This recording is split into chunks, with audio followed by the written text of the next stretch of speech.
So we're here with Desiree. Pronounce your last name for me? Hollings.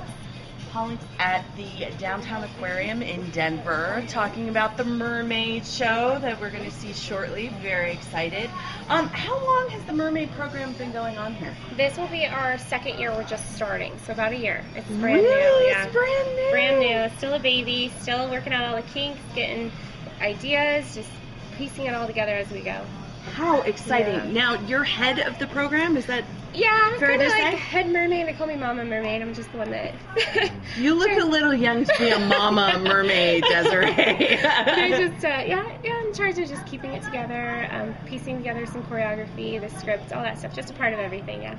Wow. Okay, how many mermaids are here at the aquarium? Sure, we currently have 8 right now that are active, and we just hired 3 new ones that are brand new, never been mermaiding yet, so we're going to get them in the water and get them all trained up. So we're up to 11. Mm-hmm. Love it. It just keeps growing. I think we started with a team of a good 6 of us, like figuring it all out together, and we've added from there. So explain to me how you came to do this. Yeah. Had you been a mermaid previously? Not at all. No. Okay, take me through what I happened. wouldn't even say that I was very acclimated to the water before Oh, I started really? doing this. Yeah, I mean, I like to get and play around, but I've never tried to be such a swimmer. I've definitely become a swimmer, and I love it now, and I love being in the water, and I love especially being in salt water now and the animals, but this is all new for me too, to be this active in the water. It was an idea. It was just an idea. We thought, how would our guests react to seeing mermaids in the water? And so we thought, we'll see. And we put, I was the administrative assistant here at the Downtown Aquarium, and my boss was toying around with some ideas with Todd Hall's in charge of the dive program. And they asked me if I would want to try it, and I was like, who wouldn't? I'll get into the water, I'll see what happens, and it's been a success. It worked out. And we started with a couple, actually some of my friends came on to help me with this project that got thrown at me. Oh, that sounds like fun. Yeah, so we're like in the water, like, how do you swim like a mermaid? So we kind of had to make it up as we go. And luckily there are some other mermaids out there in the world, professional mermaids that we were able to kind of either see some of their videos or see some of their blogs and read about how they kind of developed themselves. Oh, really? Okay, so that was your research. Yeah, we did research on the internet, and then we kind of just invented a lot of our own techniques that we like and just kind of went with it. Oh, that's cool. So it's been a success. It sounds like it. I mean, the program's just flowing up, right? It's just doing expanding, great. expanding.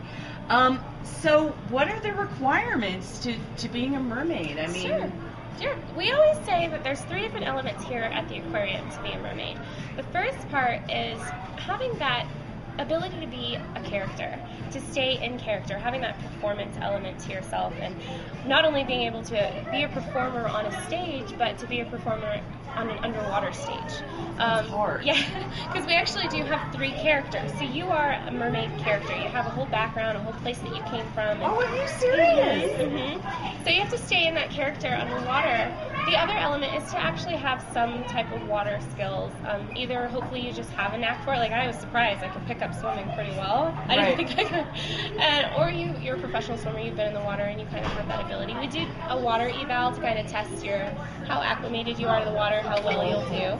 Okay. And then the third is having that kind of creativity to interact with the kids and draw them in. Kids can see us in costume and be a little bit intimidated. They've never seen something like that. And so to have that kind of personality where you're able to say, come talk to me. Like, do you have questions? Have you ever met a mermaid before? And kids can ask you questions that you have to think and you have to decide what the answer is right on the spot. Oh, well, we don't have candy under the water. We eat seaweed. I think they ask you. I remember a little boy came up to me and was very shy, and it took him a while to finally ask.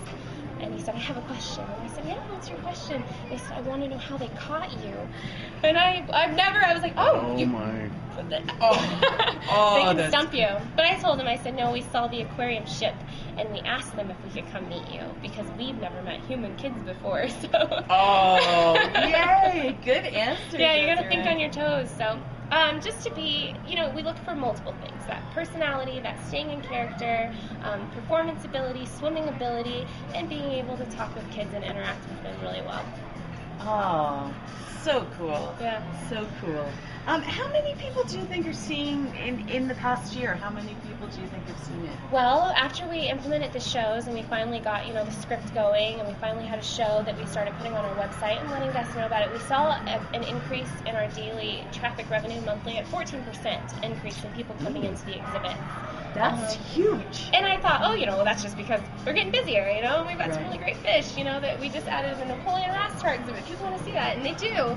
But I was sitting at my desk the other day, or actually over the last summer too, and I get phone calls all the time asking, what time's the Mermaid swim? What time's the Mermaid swim? So it's been fun to see that people really want that, not just the educational aspect that we offer, but also that fun, water, aquatic, mythological aspect and that entertainment aspect that we bring as well. So sure. We have a gallery where we do our shows, and I want to say that gallery can hold maybe 200 people, 150, 200, and it's packed. It gets so packed in there. So if we had the ability, we'd probably try to open up a larger gallery, but we just don't have, a mermaid show stage that we were prepared to bring in that many guests to watch our show. Wow. Do you think that in the future that may be something the aquarium's looking at? I don't know. I mean, that would be fun. I'd love it. I'd love to have a bigger crowd and to get as many people. And we have we kind of had to roll with the punches, and we realized how crowded that gallery was getting.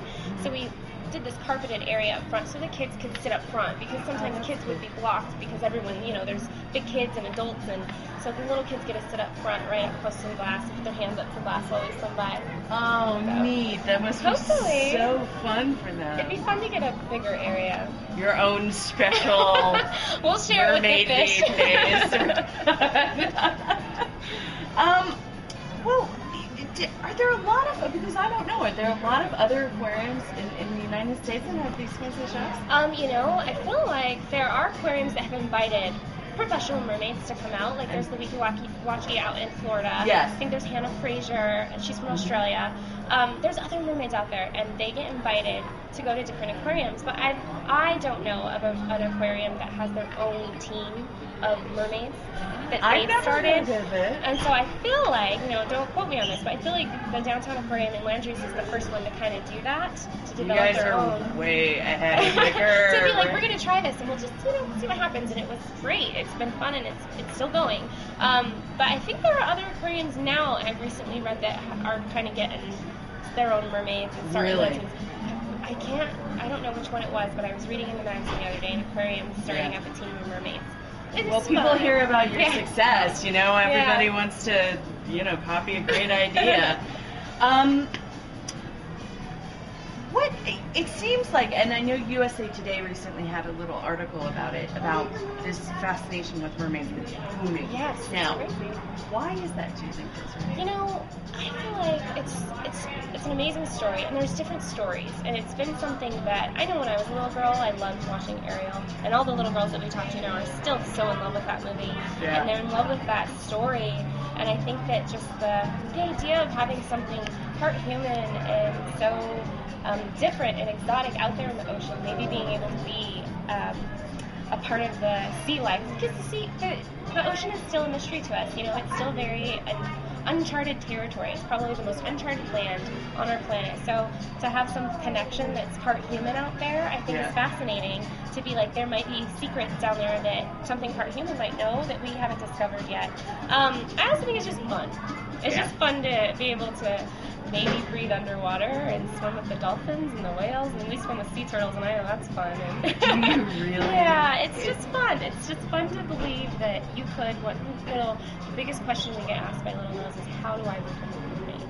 They want to know how to get their tail.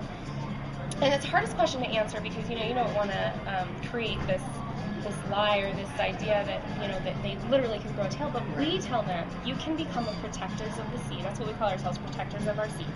We're mermaids because we're protectors of our seas, by caring about the oceans and growing up into a person. When you get older, and you'll discover that you're your own mermaid, because you take care of our animals and you take care of our oceans, and you teach other people how to too. Because that's what we do in our script as the protectors of the seas and the mermaids. We teach kids how to recycle. We teach them about taking care of our oceans and different ways that they can do it. That is awesome. Yeah, so that's our idea of how to teach kids how to teach little girls to become mermaids. It's to protect the sea. Protect the oceans, and as you get older, you'll realize that you are a mermaid.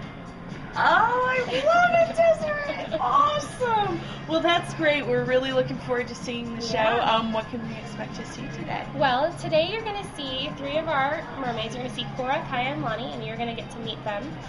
They're going to talk to you. You'll be able to hear them talking to you. You'll see them underwater talking. And they're going to teach you how to recycle today. They're going to teach you what things don't go in our oceans and where you can put them so that they don't end up in our oceans instead. And then you'll get to see some sea turtles swimming around them, and we get really good. We swim in salt water, so we can't see. So we get really good at dodging, animals that we know, we recognize what blur that might be.